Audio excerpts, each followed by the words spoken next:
Hi everyone, welcome to Kole Sukailu, Real Aikaiwa Shadowing. Let's get started with today's shadowing lesson. Listen to today's real native conversation.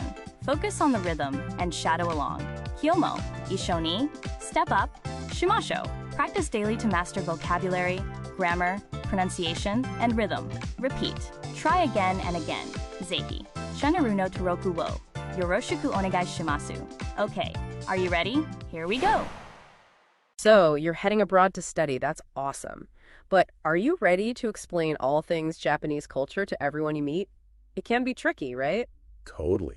It's like, where do you even begin? You don't want to just say sushi and samurai, that's for sure. Exactly. So we've got 5 phrases that'll really help you break it down for people. Think of them as your secret weapons. Ooh, love that. Lay them on me. Okay, first up, it's all about harmony. This is so key to so many things in Japanese culture, isn't it? Yeah, totally. Like, you use that to explain why people are so considerate, or the focus on group work, right? Spot on. For example, you might say, in Japan, it's all about harmony. So we often prioritize the needs of the group over the individual. How's that? That's a good one. It's simple enough, but explains a lot. Next up, we value tradition, but we also embrace modern innovation. That's really important, and something a lot of foreigners get wrong, I think. They think it Aussie only old stuff, or only tech.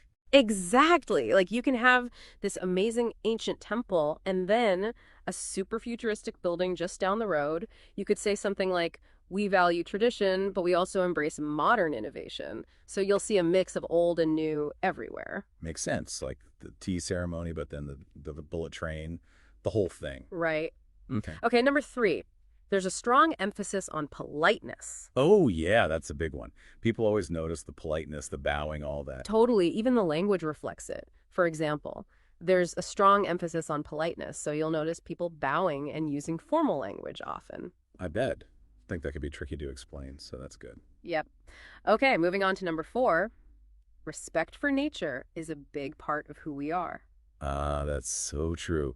From gardens to the way people appreciate cherry blossoms, it's all connected, isn't it? It is. For example, you can say, respect for nature is a big part of who we are, which is why we celebrate the changing seasons. That's beautifully put, I think. And lastly, our 5th one, we often communicate indirectly. Ah, that can be tough for people who are used to being very direct, I imagine. Yeah, definitely. You might say, we often communicate indirectly, so sometimes you have to read between the lines. So true. It's not always about what is said, but what isn't said. Exactly. Okay, so those are our 5 phrases. They'll help you give people a much better understanding of the culture, I think. For sure. Way better than just talking about sushi, right? Definitely.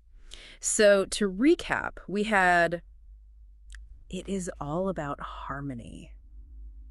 We value tradition, but we also embrace modern innovation. There's a strong emphasis on politeness. Respect for nature is a big part of who we are. And finally, we often communicate indirectly.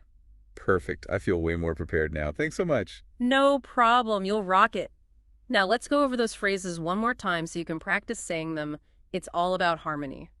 We value tradition, but we also embrace modern innovation. There's a strong emphasis on politeness. Respect for nature is a big part of who we are. We often communicate indirectly. All right, we've finished today's lesson. How did you find it? Kyomo Sukoshi Zutsu step up. Dekimashita ne. Hontoni. Sugoi desu. Please let me know your thoughts or requests in the comments. And Zehi Cheneru no Toroku wo Yoroshiku onegai shimasu. I'm looking forward to seeing you all again. Ashita mo. Ishoni. Gambari mashone. See you next time. Bye-bye.